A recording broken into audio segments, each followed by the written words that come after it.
بسم اللہ الرحمن الرحیم۔ السلام علیکم سامعین و ناظرین، اگر تو آپ مسلمان ہیں تو یہ 5 غلطیاں کرنا آج سے ہی بند کر دیں۔ کیونکہ ایک مسلمان کے سامنے قرآن اور حدیث سے بڑھ کر کوئی چیز نہیں ہے۔ سب سے پہلے جب ہم کسی کو سلام کرتے ہیں یا کوئی ہمیں سلام کرتا ہے تو ہم یہ غلطی کرتے ہیں کہ ایک ٹرینڈ سٹائل اور پروفیشنل طریقے سے ہم سلام کرتے ہیں، بلکہ ہمیں ان چیزوں کو نظر انداز کر کے سنت مصطفیٰ صلی اللہ علیہ وآلہ وسلم کے مطابق سلام کرنا چاہیے۔ ہم غلطی کیا کرتے ہیں؟ ایک بندہ سلام کرتا ہے السلام علیکم، دوسرا کہتا ہے وعلیکم السلام، کیا حال ہے؟ تو ہیلو ہائے اپنی جگہ پہ ٹھیک ہے، لیکن ایک مسلمان جب سلام کرتا ہے تو اللہ تعالیٰ بھی راضی ہوتے ہیں، پیارے آقا صلی اللہ علیہ وآلہ وسلم کی سنت مبارکہ بھی زندہ ہوتی ہے اور آپس کے تعلق میں بھی گہرائی پیدا ہوتی ہے، محبت پیدا ہوتی ہے۔ تو کیا کہنا ہے؟ السلام علیکم۔ ٹھیک ہے، آپ قاری صاحب حافظ صاحب نہیں ہیں تو، لیکن ایک مسلمان تو ہیں۔ السلام علیکم، آپ کو کوئی سلام کرتا ہے تو آپ نے کیا کہنا ہے؟ وعلیکم السلام، یعنی سلام کرنا ہے تو السلام علیکم۔ اگر آپ نے جواب دینا ہے تو وعلیکم السلام کہنا ہے، وعلیکم السلام نہیں کہنا۔ نمبر 2، جب بھی آپ کسی کام کا ارادہ کریں تو ہم کیا کرتے ہیں؟ جب بھی کسی کام کی نیت کرتے ہیں، ارادہ کرتے ہیں، تو ہم کیا لفظ بولتے ہیں؟ انشاءاللہ۔ تو لفظ کیا ہے؟ انشاءاللہ، انشاءاللہ، انشاءاللہ نہیں، انشاءاللہ۔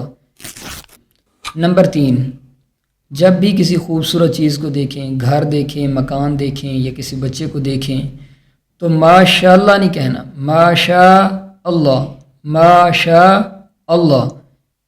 آپ صلی اللہ علیہ وآلہ وسلم کا ارشاد گرامی ہے، جو کسی خوبصورت چیز کو دیکھے، بچے کو دیکھے تو ماشاءاللہ لا قوت الا باللہ پڑھے گا، نظر کے شر سے محفوظ رہے گا، تو نظر بد سے بچنے کے لیے بھی یہ مفید ہے۔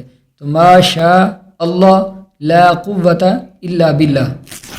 نمبر 4، جب بھی آپ کے ساتھ کوئی اچھائی کرتا ہے، آپ کے ساتھ حسن سلوک سے پیش آتا ہے یا آپ کی کوئی مدد کرتا ہے تو ہم اسے اپنا حق نہ سمجھیں، بلکہ اظہار محبت کے لیے، اس کی دلجوئی کے لیے جزاک اللہ خیرہ لازماً کہیں۔ ہم اپنا حق سمجھتے ہوئے کہتے ہیں کہ اس کا حق بنتا تھا کہ میں اس وقت مجبور تھا تو میری مدد کرتا، اس کی دلجوئی کے لیے، اس کی تسلی اور تشفی کے لیے، تاکہ وہ آئندہ بھی کسی کے ساتھ حسن سلوک کرتے وقت ہچکچاہٹ کا شکار نہ ہو، تو جزاک اللہ خیرہ لازماً کہیں۔ کیوں؟ آپ صلی اللہ علیہ وآلہ وسلم کے ارشاد گرامی ہے، جو بندہ کسی کے ساتھ حسن سلوک کرے، آگے سے وہ جزاک اللہ کا لفظ کہتا ہے، جزاک اللہ خیرہ کہتا ہے، تو یوں جس طرح اس نے اس کے حسن سلوک کا حق ادا کر دیا۔ نمبر 5، جب اللہ وحدہ لا شریک کا نام لیتے ہیں تو اکثر ہم یہ غلطی کرتے ہیں، اللہ تعالیٰ کہتے ہیں۔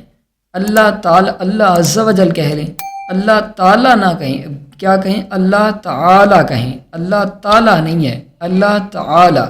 اسی طرح آپ صلی اللہ علیہ وآلہ وسلم کا جب نام اسم گرامی سنتے ہیں تو درود پڑھتے ہیں صلی اللہ علیہ وسلم، صلی اللہ علیہ وسلم، ایک سٹائل کے ساتھ، غفلت کی وجہ سے، سستی میں رہتے ہوئے، بلکہ ہمیں یوں کہنا چاہیے اللہ تعالی، اور آپ کا نام سن کر صلی اللہ علیہ وسلم، صلی اللہ علیہ وسلم، صلی اللہ علیہ وسلم نہیں، صلی اللہ علیہ وسلم یا صلی اللہ تعالی علیہ وآلہ واصحابہ وسلم۔ تو ان غلطیوں سے گریز کریں، اللہ تعالیٰ کی رحمتوں اور برکتوں کو سمیٹیں۔ ویڈیو کو لائک اور دوستوں کے ساتھ شیئر کرنا مت بھولیے گا۔ السلام علیکم۔